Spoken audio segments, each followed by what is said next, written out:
বন্ধুরা, যতটা পরিমাণ ছোলা নিয়েছিলাম তার ডবল হয়েছে। আর আমি এখানে কড়াই ভেজেছি, আপনারা চাইলে কুকারেও ভাজতে পারেন। কুকারের মধ্যে এই ছোলাটা দিয়ে দেবেন, দিয়ে কুকারের ঢাকনাটা চাপা দিয়ে দেবেন আর কুকারের গার্ডারটা খুলে দেবেন। অলির রান্নাঘরে আপনাদের অনেক অনেক স্বাগত। প্রতিদিনের মতো আবারও চলে এসেছি আপনাদের কাছে একটা রেসিপি নিয়ে। আজকে আমি যে রেসিপিটা বানাবো মনে হয় আপনারা ইউটিউবে আগে কখনো দেখেননি। তো আজকে বানাবো ছোলা ভাজা। তো কিভাবে বানাবো প্লিজ বন্ধুরা আপনারা প্রথম থেকে শেষ পর্যন্ত দেখতে থাকুন, আশা করছি আপনাদের খুব ভালো লাগবে। আর এই ভিডিওটা যদি আপনারা ইউটিউব থেকে দেখেন তাহলে চ্যানেলটা সাবস্ক্রাইব করে দেওয়ার অনুরোধ রইল। আর ফেসবুক পেজ থেকে যদি দেখেন পেজটা ফলো করে দেওয়ার অনুরোধ রইল। তো কিভাবে বানাবো রেসিপিটা শুরু করা যাক। আমি এখানে 1 বাটি ছোলা নিয়েছি আর এখানে ইনো নিয়েছি। ইনোটা আমি আগে ব্যবহার করেছি, করার পরে এটা সিল করে রেখে দিয়েছি, দেখতেই পাচ্ছেন। এবার আমি ইনোটা কেটে নেব।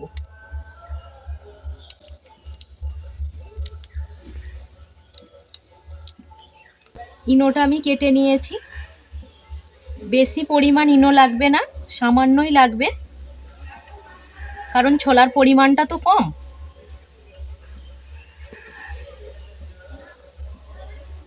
আর লাগবে না, ধরুন 3 চিমটির মতো। এবার দিয়ে দেব হলুদ গুঁড়ো সামান্য,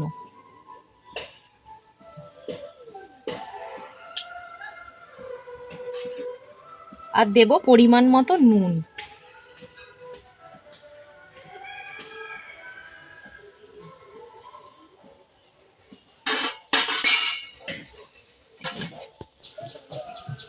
ইনো, নুন আর হলুদ আমি দিয়েছি। এবার আমি সামান্য জল দিয়ে আমি মিশিয়ে নেব।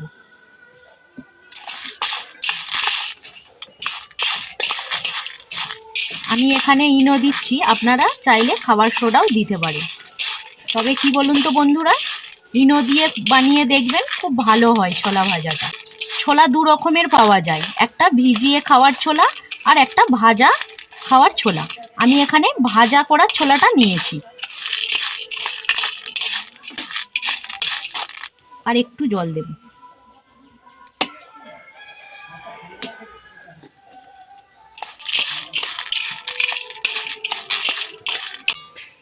এটা 10 মিনিটের জন্য আমি চাপা দিয়ে রেখে দেব। 10 মিনিট পরে ফিরে আসছি। ছোলাটা ভাজতে নুন লাগবে, আমি এখানে নুন নিয়েছি।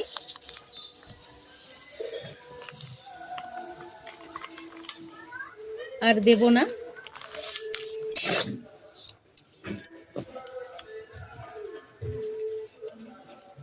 এই নুনটা আবার কাজে লেগে যাবে। কড়াইয়ের মধ্যে যে নুনটা নিয়েছি এই নুনটা নষ্ট হবে না, কাজে লেগে যাবে। যখন কেক বানাবো তখন এই নুনটা কাজে লেগে যাবে।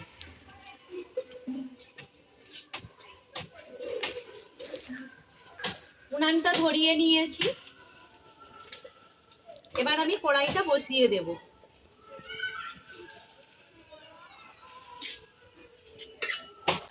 নুনটাকে খুব কড়া করে গরম করে নিতে হবে। তারপর এর ওপরে আমি ছোলাটা দেব। নুনটা ভালো মতো গরম হয়ে গেছে। আর এখানে যে 10 মিনিটের জন্য ছোলাটা আমি রেস্টে রেখেছিলাম, সেই ছোলাটাও 10 মিনিট সময় হয়ে গেছে। এবার আমি ছোলাটা ভেজে নেব। নুনটা ভালো মতো কিন্তু গরম হতে হবে। নুনটা ভালো মতো গরম হয়ে গেছে, এবার আমি ছোলাগুলো দিয়ে দেব।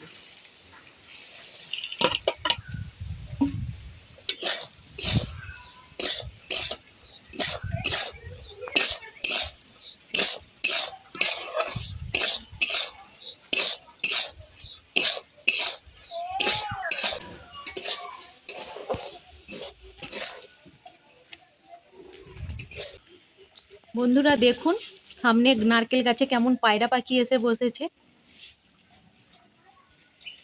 খুব সুন্দর লাগছে দেখতে।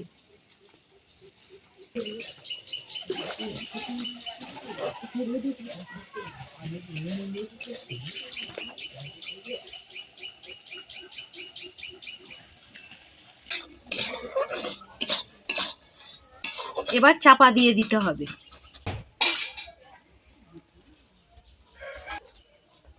উনানের জালটাও জোরে দিতে হবে আর এইভাবে কোঁড়াটাকে নাড়াতে হবে, আবার বসিয়ে দিতে হবে, আবারও নাড়াতে হবে।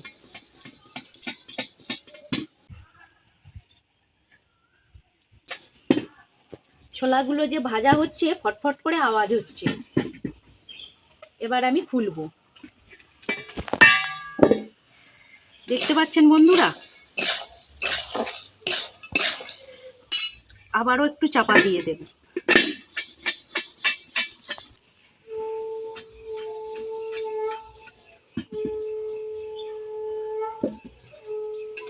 সব ভাজা হয়ে ছোলাগুলো সব উপরে উঠে পড়েছে। এবার আমি নামিয়ে নেব। আপনারা এইভাবে ছোলা ভাজবেন, খুব সুন্দর ফোলে।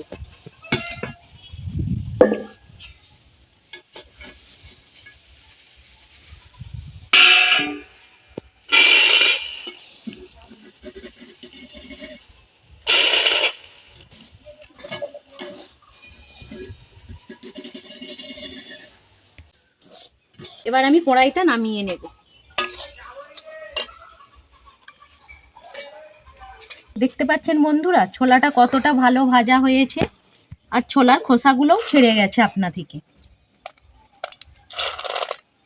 আপনারা এইভাবে ভেজে দেখবেন, খুবই ভালো হয়।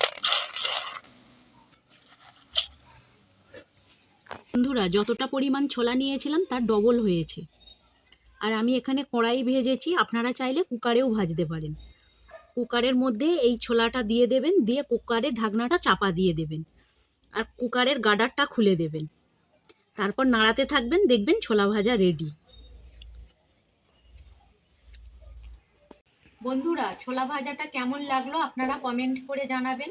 আর যদি ভালো লেগে থাকে চ্যানেলটা সাবস্ক্রাইব করে দেওয়ার অনুরোধ রইল। আর পাশে থাকা বেল আইকনটা অবশ্যই প্রেস করবেন, কারণ চ্যানেলে আমি যখনই কোনো নতুন রেসিপি দেব সবার আগে আপনাদের কাছে পৌঁছে যাবে। ভিডিওটা এখানেই শেষ করছি। আপনারা ভালো থাকবেন, সুস্থ থাকবেন। ধন্যবাদ।